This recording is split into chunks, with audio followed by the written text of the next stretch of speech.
Hello everyone, welcome to our channel. इस video में हम लोग नीट के क्वेश्चंस डिस्कस करेंगे जो कि basic principle of organic chemistry का है। अगर ऑर्गेनिक केमिस्ट्री अच्छी होती है तो इसी चैप्टर से अच्छी होती है, क्योंकि इसमें सारे बेसिक कंसेप्ट होते हैं कि क्या इलेक्ट्रोफिलिक नेचर क्या होता है, न्यूक्लियोफिलिक नेचर क्या होता है, और इसी से रिलेटेड ये क्वेश्चन हमारा है। तो इस क्वेश्चन को प्लीज़ ध्यान से देखिएगा। इस क्वेश्चन में बोला गया है the correct order of decreasing order of nucleophilicity of the following species.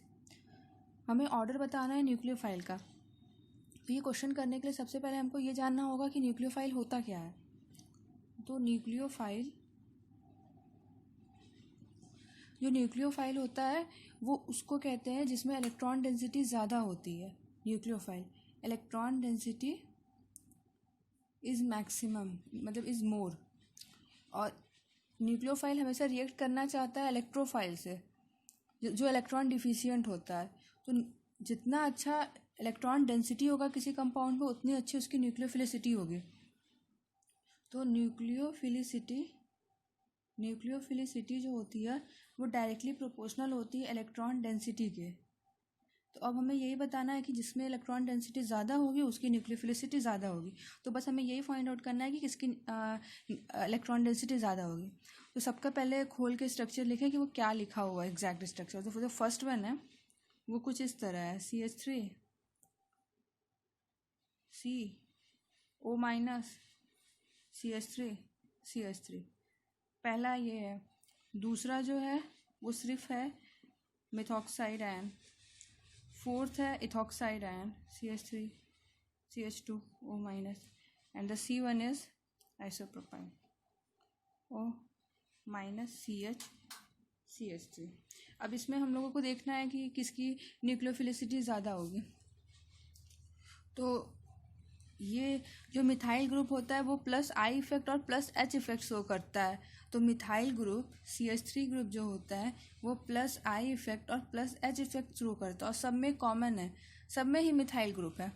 तो अब हमको देखना है कि जिसमें जितना ज़्यादा मिथाइल ग्रुप होगा उसकी कंपाउंड की इलेक्ट्रॉन डेंसिटी उतनी ज़्यादा होगी, क्योंकि सब में ही मिथाइल ग्रुप है और methyl group electron donating group होता है।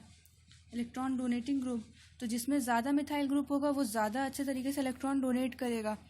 तो ये O- में 3 मिथाइल ग्रुप है, मतलब 3 बार ये इलेक्ट्रॉन डोनेट करेगा। तीनों मिथाइल इलेक्ट्रॉन डोनेट करेगा, तीनों हाइपर कंजुगेशन में इन्वॉल्व होगा। इसके पास एक है, इसके पास एक भी नहीं है, इसके पास एक है, इसके पास 2 है। तो सबसे ज़्यादा जो होगा फर्स्ट वन होगा, देन थर्ड होगा, देन फोर्थ होगा, देन सेकेंड होगा।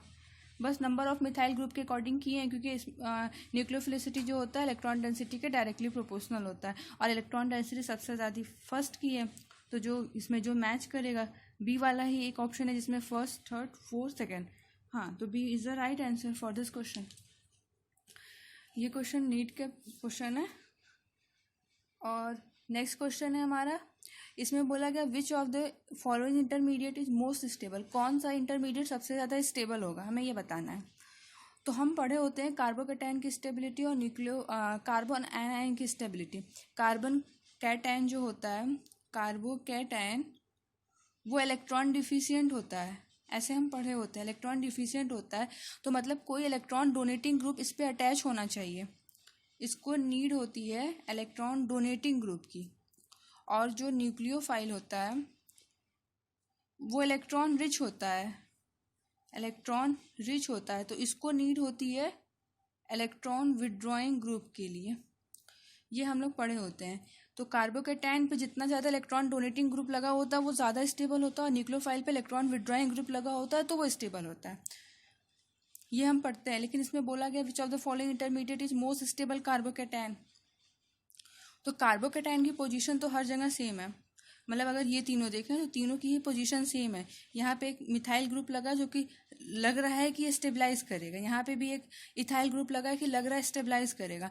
लेकिन इससे पहले इस क्वेश्चन में ये भी देखना ज़रूरी है कि ये स्टेबलाइज करेगा, ये तो दिख रहा है, लेकिन ये जो कंपाउंड है ये साइक्लिक है और sp2 हाइब्रिडाइज है, मतलब प्लेनर भी है, और हकल रूल नहीं फॉलो कर रहा है, 4n रूल फॉलो कर रहा है। और ये तीनों अगर फॉलो करता है कोई कंपाउंड तो वो एंटी एरोमेटिक होता है, और anti aromatic compound least stable होता है।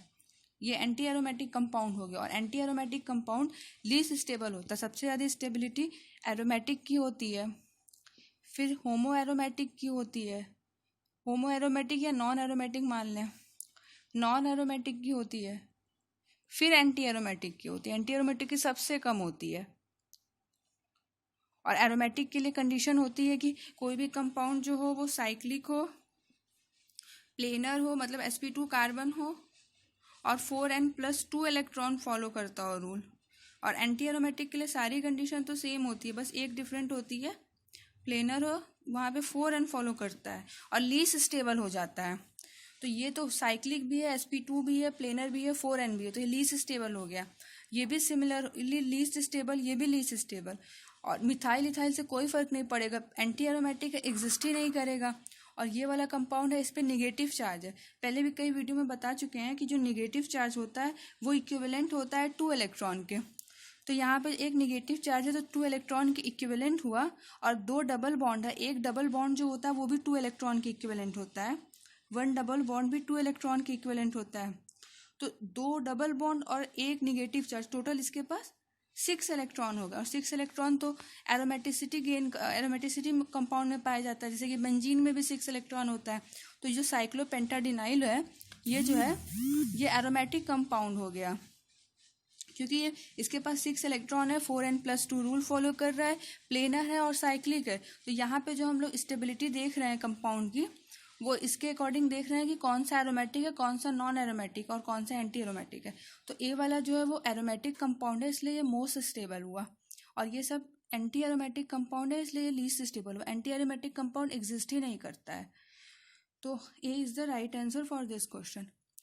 अगर आपको ये वीडियो पसंद आया तो प्लीज़ चैनल को सब्सक्राइब कर दीजिए और लाइक कर दीजिए इस वीडियो को, और अपने दोस्तों में शेयर करिए। And thanks for watching this video.